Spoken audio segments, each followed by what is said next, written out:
ગયા લેક્ચરની અંદર આપણે પૂર્વફલનની અંદર જન્યુ જનનની અંદર સજીવોમાં જાતીય અત્યાર સુધી વાત કરી હતી. હવે આપણે નેક્સ્ટ વાત કરીશું જન્યુ નિર્માણ દરમિયાન કોષ વિભાજન.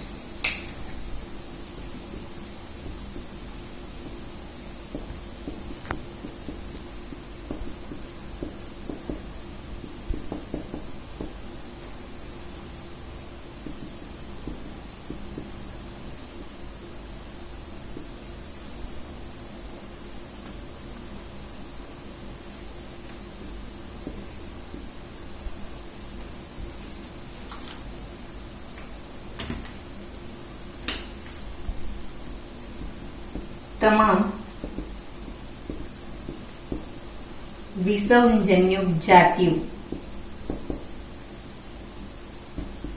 બે પ્રકારના જન્યુઓનું નિર્માણ કરે છે.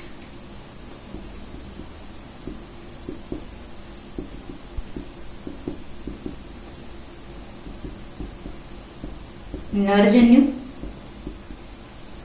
ને માદા જન્યુ. વિષમજન્યુક પ્રાણીઓ જેની અંદર જન્યુઓ જુદા જુદા છે એવા પ્રાણીઓની અંદર બે પ્રકારના જન્યુઓ કયા કયા તો કે નરજન્યુ અને માદા જન્યુનું નિર્માણ થાય છે. તેઓ એકકીય હોય છે. એકકીય એટલે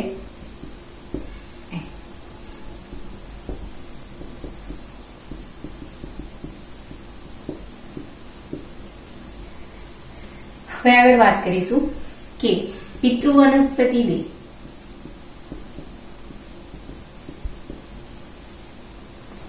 એ એકકીય અથવા તો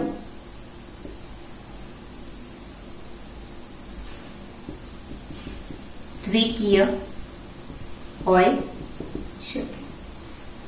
મતલબ શું કે જન્યુઓનું નિર્માણ જેમાંથી થયું છે તે પિતૃદેહ પિતૃ વનસ્પતિ દેહ કાં તો એકકીય હોય મતલબ કે n અને કાં તો એ દ્વિકીય હોય તો 2n. જો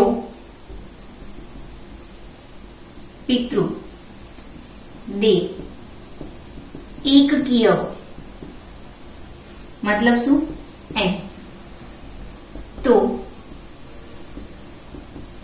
જન્યુઓનું નિર્માણ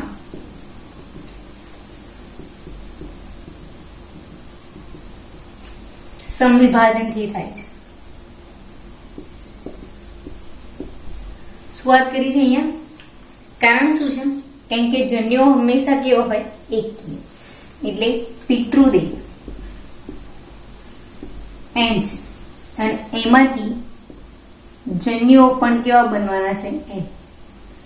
તો n માંથી n બનવાનું હોય તો અર્ધીકરણ થાય તો શું થાય 1/2 n થઈ જાય બરાબર ને 1/2 n આવે એટલે સમવિભાજનની અંદર શું થાય છે જો 2n હોય પિતૃદેહ 2n હોય અને એમાંથી સમવિભાજન થતું હોય તો એમાંથી બનતો કોષ કેવો હોવાનો 2n દ્વિકીય એટલે કે દ્વિકીય એકકીય હોય અને સમવિભાજન થાય તો એકકીય કોષોનું નિર્માણ થાય.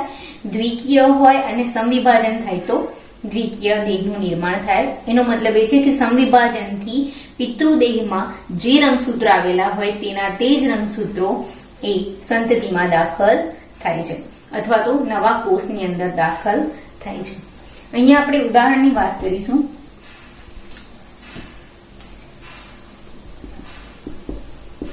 મોનેરા, ફૂગ, લીલ અને દ્વિઅંગી વનસ્પતિ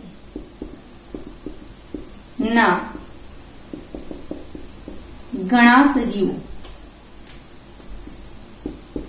એકકીય દેહ ધરાવે છે. એટલે એમાં રંગસૂત્રો કેટલા હોય તો કે n રંગસૂત્રો. તો તેઓ સમવિભાજન દ્વારા જન્યુઓનું નિર્માણ કરે છે. મતલબ શું છે કે દેહ કેવો છે તો કે એકકીય એટલે n રંગસૂત્રો ધરાવતા અને એમાંથી જન્યુઓનું નિર્માણ થાય છે અને જન્યુઓ પણ n છે એટલે પિતૃદેહમાં જે રંગસૂત્રો છે એના એ જ રંગસૂત્રો એટલા જ પ્રમાણમાં રંગસૂત્રો જન્યુમાં જોઈએ છે સમવિભાજન એટલે સરખા ભાગે વહેંચવાનું. પિતૃમાં જેટલા ભાગે છે જે છે એવું ને એવું સંતતિની અંદર અથવા જન્યુઓની અંદર આવશે. હવે વાત કરીએ તો અહીંયા આગળ વાત કરીશું કે ત્રિઅંગી, અનાવૃત અને આવૃત બીજધારી વનસ્પતિ અને મનુષ્ય સહિતના ઘણા પ્રાણીઓ. ત્રિઅંગી, અનાવૃત અને આવૃત બીજધારી વનસ્પતિ અને મનુષ્ય સહિતના ઘણા પ્રાણીઓ દ્વિકીય દેહ ધરાવે છે. દ્વિકીય દેહ એટલે એમનામાં રંગસૂત્રો કેટલા? 2n. હવે એમાંથી બનતા જન્યુઓ જે છે, જન્યુઓની અંદર શું હોય તો કે જન્યુઓ હંમેશા કેવા હોય? n. મતલબ અહીંયા શું કરવાની જરૂર પડશે? અર્ધીકરણ. મતલબ પિતૃઓમાં જે છે એના કરતા અડધા રંગસૂત્રો શેની અંદર જશે? જન્યુઓની અંદર. એટલે અહીંયા અર્ધીકરણની વાત આવશે. એટલી વાત જોઈ લઈએ, પછી આગળ વાત કરીશું કે તમામ વિષમજન્યુ જાતિઓ એટલે જેની અંદર જન્યુઓ જુદા હોય છે એ જાતિઓ બે પ્રકારના જન્યુઓ સર્જે છે. કયા કયા? તો કે નરજન્યુ અને માદાજન્યુ. હવે કોઈ પણ પ્રકારના જન્યુ હોય, ચાહે નર હોય ચાહે માદા હોય, તે હંમેશા કેવા હોય છે? એકકીય. અહીંયા વાત કરીશું વનસ્પતિ. પિતૃ વનસ્પતિ દેહ જે છે એ એકકીય પણ હોઈ શકે છે અથવા તો દ્વિકીય પણ હોઈ શકે છે. જો પિતૃ વનસ્પતિ દેહ એકકીય હોય તો એમાંથી જન્યુઓની અંદર પણ જન્યુઓ બી એકકીય છે એટલે પિતૃ વનસ્પતિ દેહ એકકીય અને જન્યુઓ બી એકકીય એટલે શું થશે તો કે સમવિભાજન. એના ઉદાહરણની વાત કરીશું. મોનેરા, ફૂગ, લીલ, દ્વિઅંગી વનસ્પતિના ઘણા સજીવો એકકીય દેહ ધરાવે છે. મતલબ એની અંદર રંગસૂત્રો કેટલા? n. જ્યારે આગળ વાત કરીએ તો કે ત્રિઅંગી વનસ્પતિ, અનાવૃત બીજધારી, આવૃત બીજધારી વનસ્પતિ અને મનુષ્ય સહિતના ઘણા પ્રાણીઓના દેહ જે છે એ કેવા હોય છે? દ્વિકીય. દ્વિકીય દેહ એટલે કેટલા રંગસૂત્રો ધરાવે છે? 2n. પણ જન્યુઓની અંદર કેવા શું હોવું જોઈએ? n. એકકીય. મતલબ પિતૃદેહમાં જે રંગસૂત્રો છે એના કરતા અડધા રંગસૂત્રો શેમાં આવશે? જન્યુઓની અંદર. એટલે અડધા છે એટલે કયું વિભાજન થશે? અર્ધીકરણ. અને સરખા હોય તો કયું વિભાજન થાય? સમવિભાજન. દ્વિકીય સજીવોમાં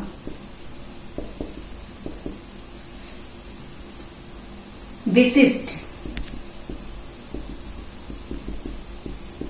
કોષો આવેલા હોય છે જેમાંથી જન્યુઓનું નિર્માણ થાય છે, જેને શું કહીશું? જન્યુ માતૃકોષ.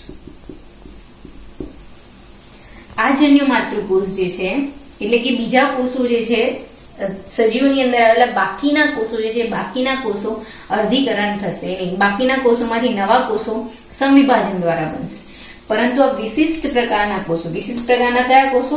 જન્યુ માતૃકોષ. જન્યુ માતૃકોષ એટલે શું? જન્યુઓનું નિર્માણ કરનારા કોષો, એટલે એને કીધું છે જન્યુ માતૃકોષ. માતૃકોષ એટલે જે કોષમાંથી જન્યુ ઉત્પન્ન થાય છે એ કોષ. એનું શું થશે એવું કહી શકાય? અર્ધીકરણ. અર્ધીકરણ થશે એટલે શું થશે તો કે રંગસૂત્રમાંની એક એટલે કે n એ જન્યુઓમાં દાખલ થાય છે. મતલબ શું છે કે જન્યુ માતૃકોષ જે છે એ જન્યુ માતૃકોષ કેવા હશે? 2n. 2n છે મતલબ n પ્લસ n. હવે એમાંથી શું થાય છે તો કે એક જ જે છે એ એક જ શેની અંદર દાખલ થાય છે એવું કહી શકાય? જન્યુમાં દાખલ થાય છે. એટલે કે બે પૈકીનું એક જ જે છે એ જન્યુ માતૃકોષમાં દાખલ થશે, બીજું બીજા જન્યુની અંદર દાખલ થશે. એટલે કહેવાનો મતલબ શું છે? જ્યારે જન્યુઓનું નિર્માણ થશે ત્યારે રંગસૂત્રો જે છે એ રંગસૂત્રોમાંથી એક જ રંગસૂત્ર જે છે એક જ રંગસૂત્ર ક્યાં દાખલ થશે? જન્યુમાં દાખલ થશે. આ વાત કોની છે? દ્વિકીય સજીવોની. આગળ વાત કરીએ એકકીય સજીવોની. હવે આપણે વાત કરીશું કોષ્ટક વિશે. કોષ્ટકની અંદર ઉદાહરણ આપેલા છે. એમાં મનુષ્ય, ઘરમાખી, ઉંદર, કૂતરો, બિલાડી, ફળમાખી, ઓફિયોગ્લોસમ એટલે કે ત્રિઅંગી, સફરજન, ચોખા, મકાઈ, બટાટા, પતંગિયું, ડુંગળી વગેરેના સજીવોના નામ આપેલા છે. અને એમાં અમુક જે છે એ અમુકની અંદર જન્યુ માતૃકોષના રંગસૂત્રની સંખ્યા આપેલી છે અને એના પરથી તમારે જન્યુમાં રંગસૂત્રની સંખ્યા એટલે જન્યુ માતૃકોષમાં હંમેશા રંગસૂત્રની સંખ્યા 2n અને જન્યુમાં n એટલે એમાં જે ખાલી જગ્યા બાકી છે એ ખાલી જગ્યા તમારે પૂરવાની છે. ઉદાહરણ તરીકે વાત કરીએ તો મનુષ્યની અંદર જન્યુ માતૃકોષમાં રંગસૂત્રોની સંખ્યા 46 તો જન્યુમાં રંગસૂત્રોની સંખ્યા 23. તો ઘરમાખીની અંદર આપેલી છે શેની અંદર જન્યુ માતૃકોષમાં સંખ્યા કેટલી છે 12 તો જન્યુમાં એનાથી કેવી થઈ જાય અડધી એટલે 0.6. ઉંદરની અંદર જન્યુમાં સંખ્યા આપેલી છે રંગસૂત્રની 21 એટલે એની ડબલ જન્યુ માતૃકોષની એટલે 42. એવી રીતે આખો કોષ્ટક આપેલો છે, એમાં ખાલી જગ્યાઓ તમારે પૂરવાની રહેશે. હવે વાત કરીશું જન્યુ વહન, પૂર્વફલનનો બીજો ટોપિક. પહેલા વાત કરી ચૂક્યા જન્યુ નિર્માણ અથવા જન્યુ જનન.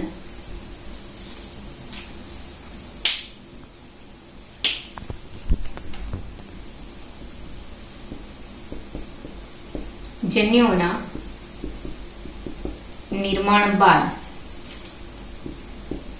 નરજન્યુ અને માદાજન્યુ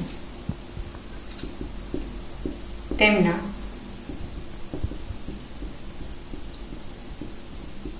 સાનુકૂળ જોડાણ માટે ભૌતિક રીતે ભેગા થાય છે.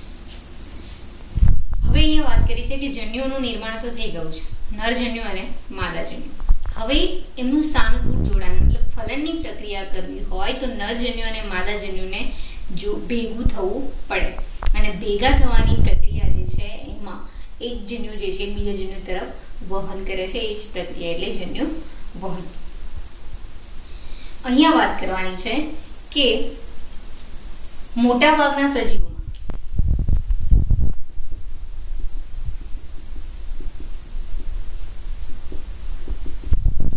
નરજન્યુ ચલિત હોય છે. એટલે કોણ વહન પામી શકે છે? નરજન્યુ. જ્યારે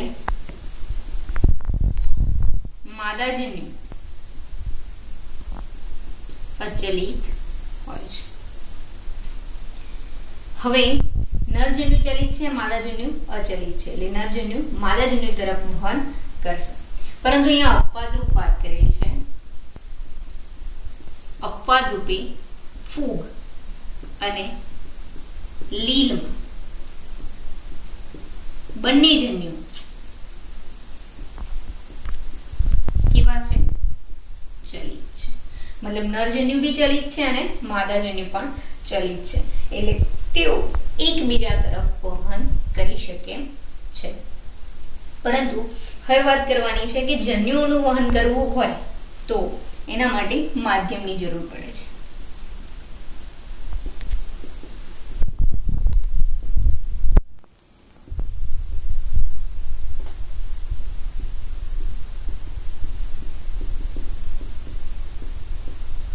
અહીંયા કહેવા શું માંગે છે કે એક જન્યુને બીજા જન્યુ તરફ વહન પામવું હોય તો કોઈ માધ્યમની આવશ્યકતા હોય છે કે માધ્યમની જરૂરિયાત હોય છે.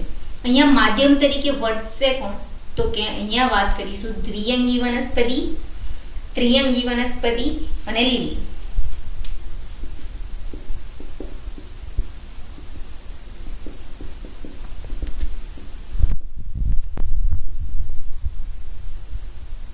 એમાં માધ્યમ તરીકે પાણી, જન્યુઓના વહન માટેનું માધ્યમ જે છે પાણી એટલે પાણી દ્વારા જન્યુઓનું વહન થાય છે. તેની અંદર વાત કરી લીલ, દ્વિઅંગી અને ત્રિઅંગી. અહીંયા વાત કરવાની છે કે નરજન્યુ એ કોની તરફ વહન પામે છે? માદાજન્યુ તરફ વહન પામે છે. પણ નરજન્યુ જ્યારે માદાજન્યુ તરફ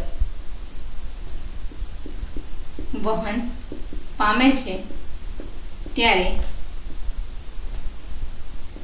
ઘણા નરજન્યુ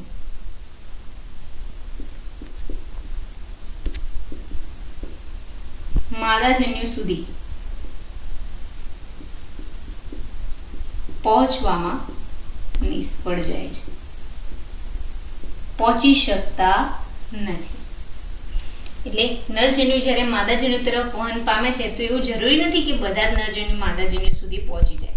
એટલે ઘણા બધા નરજન્યુ જે છે નરજન્યુ માદાજન્યુ સુધી પહોંચી શકતા નથી. એનો મતલબ શું થયો? માદાજન્યુ કરતાં હંમેશા કોની સંખ્યા વધારે હોવી જોઈએ? નરજન્યુની. જેટલી સંખ્યા વધારે હોય એમાંથી થોડા ઘણા નરજન્યુ જે છે એ એવું કહી શકાય કે નિષ્ફળ જાય છે, તો અમુક નરજન્યુ તો માદાજન્યુ સુધી પહોંચી શકવા માટે સક્ષમ હોવા જોઈએ. એટલે તે નિષ્ફળતાની પૂર્તિ માટે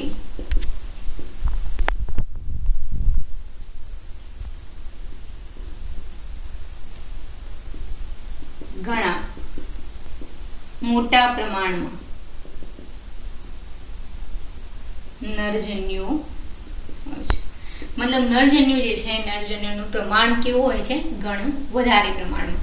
જેથી શું થાય છે? તો ઘણા બધા જન્યુ, માની લો કે 100 જન્યુ છે, 100 ની અંદરથી 50, 60, 70 નિષ્ફળ ગયા છે માદાજન્યુ.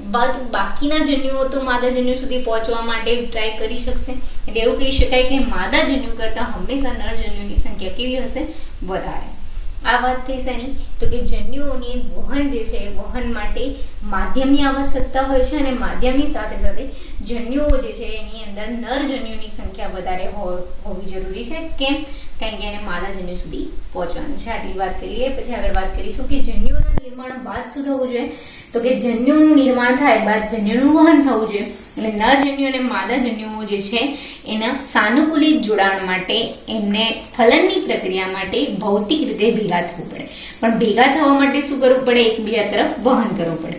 અહીંયા વાત કરીએ મોટા ભાગના સજીવોમાં નરજન્યુ કેવા છે? ચલી. પણ માદાજન્યુ કેવા હોય? અચલી. એટલે માદાજન્યુ વહન કરી શકતા નથી, તો વહન કોણ કરી શકે છે?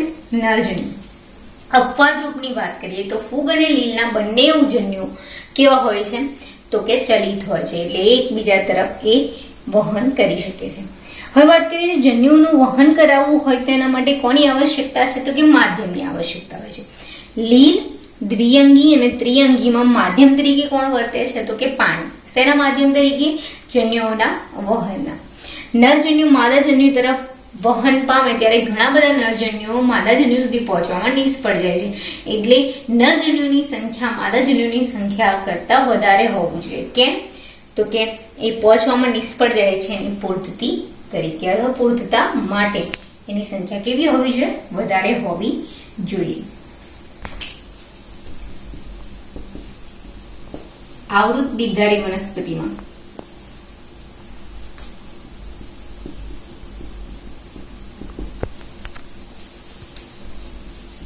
પરાગરજ એ નરજન્યુનું અને અંડક એ અંડકોષોનું વહન કરે છે. હવે વનસ્પતિની વાત કરીએ. વનસ્પતિમાં શું કીધું છે કે પરાગરજ એ નરજન્યુનું અને અંડક એ અંડકોષોનું વહન કરે છે. હવે આગળ વાત કરીશું પરાગાશયમાં સર્જાતી પરાગરજ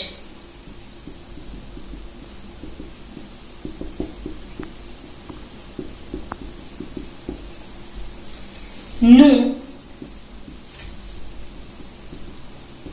ફલન થાય તે પહેલા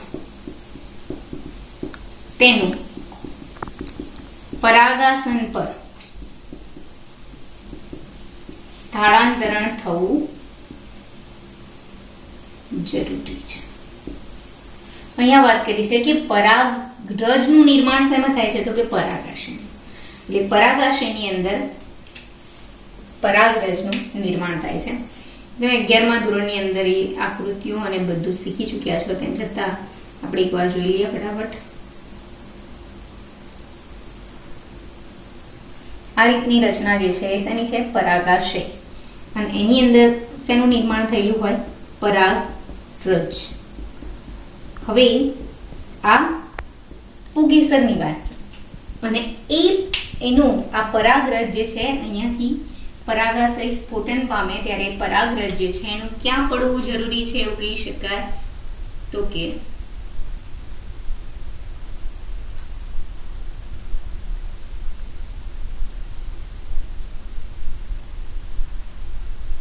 આશેની વાત કરી છે આપણે સ્ત્રી કેસરનો ભાગ છે આ છે પરાગાસન, આ છે પરાગાશય. તો પરાગરજ જે છે પરાગરજનું શેના પર સ્થળાંતરણ થવું જરૂરી છે એવું કહી શકાય પરાગાશય પર સ્થળાંતરણ થવું જરૂરી છે. ક્યારે? ફલનની પ્રક્રિયા થાય તે પહેલા પરાગાશયમાંથી પરાગરજ પરાગાસન પર પડવું જરૂરી છે. અહીંયા ઉદાહરણની વાત કરીશું વટાણા.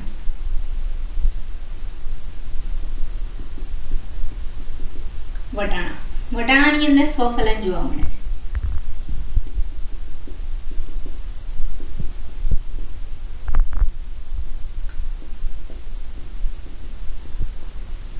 સ્વફલન એટલે શું? તો કે વટાણા જે છે વટાણા કેવી વનસ્પતિ છે? દ્વિલિંગી વનસ્પતિ. દ્વિલિંગી વનસ્પતિનો મતલબ શું થાય છે કે વટાણા જે છે વટાણાની અંદર પુંકેસર અને સ્ત્રીકેસર બંને એક જ છોડ પર આવેલા હશે. એટલે એવું કહી શકાય પરાગાશય અને પરાગાસન એ ખૂબ જ નજીક હોવાથી પરાગાશયમાંથી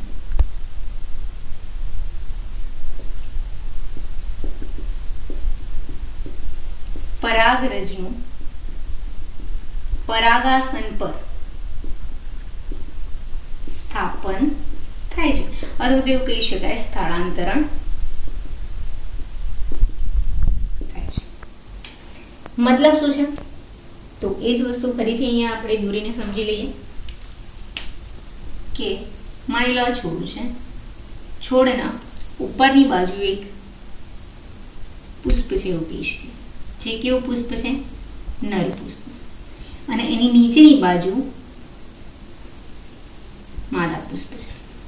હવે અહીંયા વાત કરીએ નર પુષ્પની અંદરથી પરાગરજ પડે છે અને ક્યાં પડશે એવું કહી શકાય તો કે માદા પુષ્પ જે છે એ માદા પુષ્પના પરાગાસન પર. જે પ્રક્રિયા મેં અહીંયા દર્શાવી છે કે માની લો કે નર પુષ્પની પરાગાશયમાંથી પરાગરજ ક્યાં પડી એવું કહી શકાય માદા પુષ્પના પરાગાસન પર. એટલે અહીંયા એવું કહી શકાય સ્વફલિત કરતી વનસ્પતિ તો સ્વફલન જોવા મળતું હોય વનસ્પતિની અંદર વિશિષ્ટ પ્રકારની રચના જોવા મળતી નથી. શેના માટે? તો કે પરાગરજને પરાગાસન પર સ્થળાંતરણ કરવા માટે વિશિષ્ટ રચના જરૂરી નથી. તો શેની અંદર વિશિષ્ટ રચનાની જરૂર પડે છે એવું કહી શકાય તો કે એકલિંગી વનસ્પતિ કે જેમાં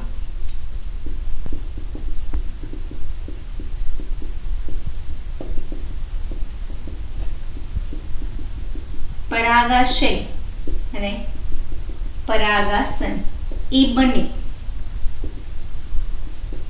જુદી જુદી વનસ્પતિ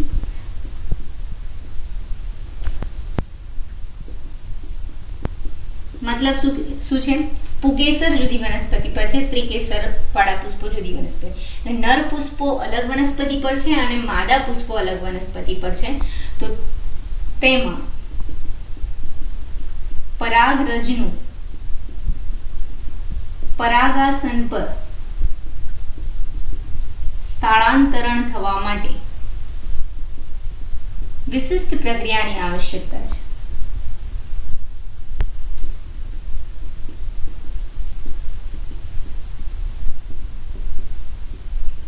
અને એ પ્રક્રિયા એટલે શું? પરાગનયન. મતલબ શું? પરાગરજ જે છે એ પરાગરજ બીજી વનસ્પતિ પર છે. મતલબ કે નર પુષ્પ વાળી વનસ્પતિ. અહીંયા આપણે બે વસ્તુ દોરી હતી, નર પુષ્પ અને માદા પુષ્પ. હવે અહીંયા જ આપણે એ જ ઉદાહરણની અંદર વાત કરી લઈએ તો નર પુષ્પ જુદી વનસ્પતિ પર છે અને આ માદા પુષ્પ છે તો માદા પુષ્પ પણ જુદી વનસ્પતિ. એટલે અહીંની પરાગરજને અહીં લાવવા માટે એકની એક વનસ્પતિ પર હોય તો ઉપરથી પડેલી પરાગરજ નીચેના પુષ્પના પરાગાસન પર અથવા તો એના એ જ પુષ્પ સાથે પરાગાશય પણ હોય અને પરાગાસન પર હોય તો એની પરાગરજ એ એના પુષ્પના પરાગાસન પર પડી જાય છે. પણ બંને હવે શું કીધું છે, બંને જુદા જુદા છોડ પર છે, નરપુષ્પ અને માદા પુષ્પ. કારણ કે વનસ્પતિ કેવી છે એવું કહી શકાય, એકલિંગી વનસ્પતિ છે. તો પરાગરજનું પરાગાસન પર સ્થળાંતરણ કરવા માટે એક વિશિષ્ટ પ્રક્રિયાની આવશ્યકતા છે, અને એ પ્રક્રિયાને આપણે શું કહીશું, પરાગનયન. એટલી વાત કરી લઈએ, પછી આગળ વાત કરીશું. આવૃત બીજધારી વનસ્પતિમાં પરાગરજ એ શું કરે છે એવું કહી શકાય, તો કે પરાગરજ એ નરજન્યુનું વહન અને અંડક એ અંડકોષોનું વહન. પરાગાશયમાં સર્જાતી પરાગરજનું ફલનની પ્રક્રિયા થાય. ફલનની પ્રક્રિયા થવું એટલે શું, નરજન્યુ અને અંડકોષનું ભેગું થતા પહેલા પરાગરજનું ક્યાં સ્થાપન થવું જરૂરી છે અથવા સ્થળાંતરણ થવું, પરાગાશય પર, જે મેં અહીંયા દોર્યું છે. વાત કરીશું વટાણાની, કે વટાણાના છોડ જે છે એ કેવા છે, દ્વિલિંગી. એટલે એ જ પુષ્પ, એ જ વટાણાના છોડ પર નરપુષ્પ પણ છે અને માદા પુષ્પ પણ છે. અથવા તો એવું કહી શકાય કે ઉભયલિંગી પુષ્પ હોય, એટલે એક જ પુષ્પ પર નર એટલે મતલબ પુંકેસર પણ છે અને સ્ત્રીકેસર પણ છે. પરાગાશય અને પરાગાશયની ખૂબ જ નજીક હોવાથી, એટલે એવું અલગ અલગ પુષ્પ ના હોય તો શું હોઈ શકે છે, તો એક જ પુષ્પ છે માની લો, એમાં જ પુંકેસર પણ છે અને સ્ત્રીકેસર પણ છે. એટલે પરાગાશય પણ ત્યાં જશે અને પરાગાસન પણ ત્યાં જશે, એટલે એકબીજાની એકદમ નજીક હશે. કોણ કોણ, પરાગાશય અને પરાગાસન. અને નજીક હોવાથી પરાગરજ જે છે એ ક્યાં સ્થાપન થશે અથવા સ્થળાંતરણ પામશે, પરાગાસન પર ખૂબ જ ઇઝીલી એ સ્થળાંતરણ પામી શકશે. પણ એકલિંગી વનસ્પતિ જે છે, જેની અંદર નર પુષ્પ અને માદા પુષ્પ બંને જુદી જુદી પ્રકારની વનસ્પતિ પર આવેલા હોય તો શું થાય છે, તો કે તેમાં પરાગરજનું પરાગાસન પર સ્થળાંતરણ કરવા માટે વિશિષ્ટ પ્રક્રિયાની આવશ્યકતા હોય છે. અને આ પ્રક્રિયાને આપણે શું કહીશું, પરાગનયન. પરાગનયનની પ્રક્રિયાથી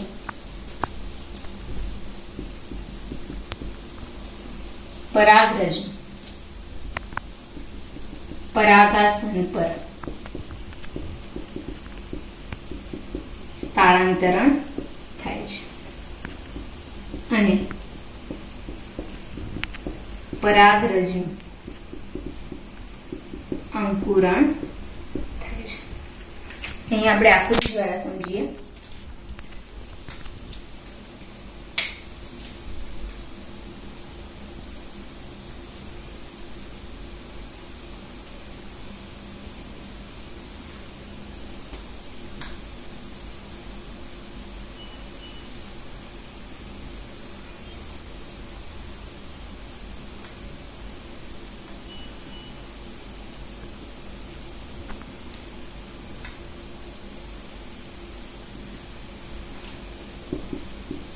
પરાગાશય, પરાગવહન અને અંડક.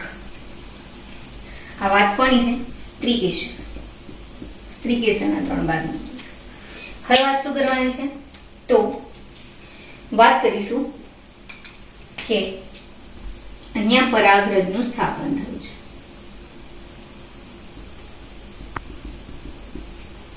પરાગરજનું પરાગાસન પર સ્થાપનની પ્રક્રિયાને આપણે શું કીધું, પરાગનયન. હવે શું થશે, જ્યારે પરાગરજનું સ્થાપન થશે ત્યારે પરાગરજ અંકુરિત થશે.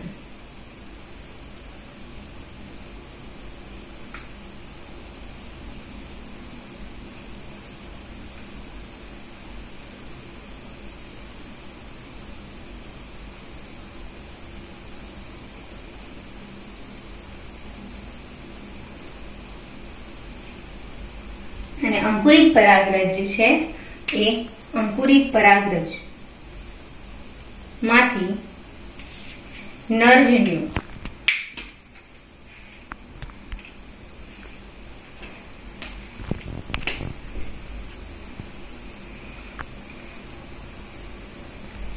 અંડક સુધી પહોંચશે.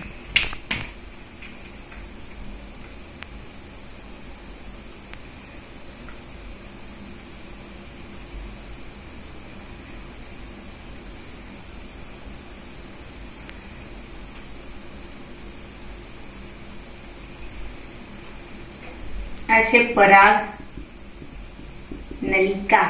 અહીંયા ધ્યાન રાખજો, પરાગ વાહિની અને પરાગ નલિકા અલગ અલગ છે. અહીંયા શું થશે તો કે પરાગરજ અંકુરણ પામે ત્યારે એની અંદર કેટલા નરજન્યુઓ હશે? 2 નરજન્યુ. અને એ નરજન્યુઓ ક્યાં મુક્ત થશે એવું કહી શકાય તો કે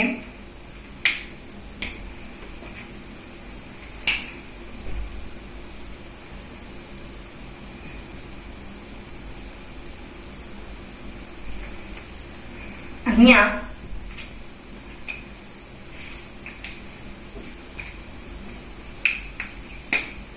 આ જે કોષ છે એ અંડકોષ છે. તો અંડકોષની નજીક જઈને નરજન્યુ મુક્ત થશે. એટલે આ તૂટશે અને અહીંયા આજુબાજુ શું થશે એવું કહી શકાય? નરજન્યુ અહીંયાથી મુક્ત થઈ ચૂક્યા છે. એટલે નરજન્યુ અહીંયા આ રીતે મુક્ત થશે. એટલે અહીંયા આ આકૃતિમાં આપણે શું વાત કરી છે કે પરાગરજ પરાગાસન પર સ્થાપન પામી અથવા સ્થળાંતરણ પામી. આ પ્રક્રિયાને શું કહીશું? પરાગરજ પરાગાસન પર આવી પ્રક્રિયાને પરાગનયન.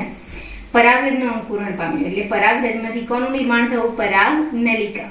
અને એમાંથી નરજન્યુ ક્યાં સુધી પહોંચ્યા? અંડક સુધી. પણ અંડકની અંદર શું છે? અંડકોષ. અને અંડકોષની નજીકની અંદર નરજન્યુ મુક્ત થયા.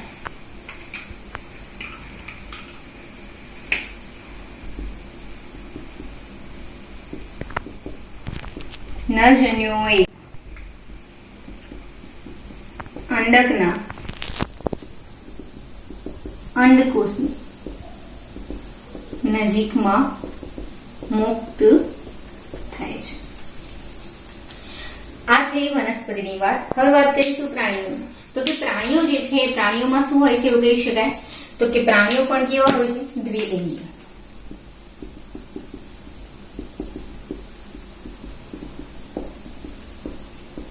એટલે દ્વિલિંગી હોઈ શકે અથવા તો એકલિંગી હોઈ શકે. પણ હવે અહીંયા વાત કરવાની છે દ્વિલિંગી પ્રાણીઓ હોય તોય અને એકલિંગી હોય તોય એની અંદર શું થાય છે એવું કહી શકાય તો કે નરજન્યુ અને માદાજન્યુ. દ્વિલિંગી હોય તો એકમાં જ થવાના છે. પણ જો એકલિંગી હોય તો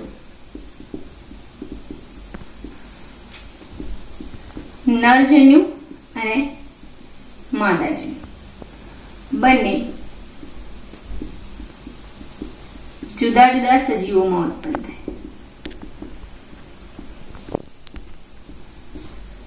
અને તેમના વહન માટે પણ ક્રિયાવિધિ વિકસેલી હોવી જોઈએ. મતલબ શું?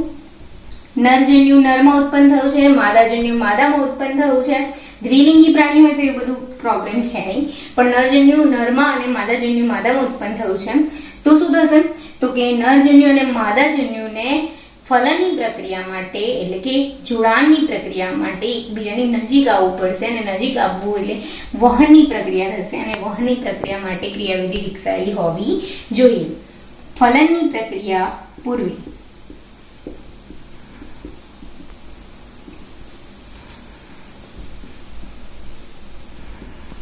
જન્યુઓનું સફળતાપૂર્વકનું વહન આવશ્યક છે. મતલબ શું? ફલનની પ્રક્રિયા એટલે શું? નરજન્યુ અને માદાજન્યુનું જોડાણ. પણ નરજન્યુ અને માદાજન્યુ ક્યારે જોડાય? જ્યારે નરજન્યુ અને માદાજન્યુનું એકબીજા તરફ વહન થાય. એટલે ફલનની પ્રક્રિયા થાય ક્યારે? તો કે જ્યારે નરજન્યુ અને માદાજન્યુ એકબીજા તરફ સફળતાપૂર્વક નજીક આવે. અને નજીક આવે ત્યારબાદ એ જોડાઈ શકે. એટલે ફલનની પ્રક્રિયા પહેલા જન્યુઓનું વહન આવશ્યક છે. આટલી વાત આપણે ફરીથી કરી લઈએ. પરાગનયનની પ્રક્રિયાની વાત કરી છે. અહીંયા પરાગનયન એટલે શું? પરાગરજનું પરાગાસન પર સ્થાપન થવું. પરાગાસન પર સ્થાપન થયા પછી શું થશે? પરાગરજ અંકુરણ પામશે. અંકુરણ પામશે ત્યારે એના અંદર રહેલા નરજન્યુઓ ક્યાં મુક્ત થશે? તો કે એની અંદર રહેલા નરજન્યુઓ અંડકની અંદર આવેલા અંડકોષની નજીકમાં મુક્ત થશે. વાત શેની કરીશું? દ્વિલિંગી પ્રાણીઓની અહીંયા વાત નહીં કરતા. આપણે વાત કરીશું કે નરજન્યુ અને માદાજન્યુ બંને જુદા જુદા સજીવોમાં ઉત્પન્ન થાય છે. એટલે પ્રાણીઓ કેવા હશે? એકલિંગી. તેમના વહન માટે જેમ વનસ્પતિની અંદર વહન માટે પ્રક્રિયા છે પરાગનયન, એવી રીતે પ્રાણીઓમાં પણ જન્યુઓના વહન માટેની પ્રક્રિયા વિકસેલી હોવી જોઈએ. હવે વાત કરવાની શું છે કે ફલનની પ્રક્રિયા પૂર્વે શું થવું જરૂરી છે? તો કે જન્યુઓનું નિર્માણ તો થઈ ગયું, પણ નિર્માણ પામેલા જન્યુઓ જે છે એનું સફળતાપૂર્વક એકબીજા તરફ વહન થવું પણ જરૂરી છે. જો એ એકબીજા તરફ વહન પામશે નહીં તો એ એકબીજા સાથે જોડાઈ શકશે નહીં તો ફલનની પ્રક્રિયા આગળ વધશે નહીં. એટલે લિંગી પ્રજનન ફલનની પ્રક્રિયા માટે જન્યુઓનું સફળતાપૂર્વક વહન જરૂરી છે.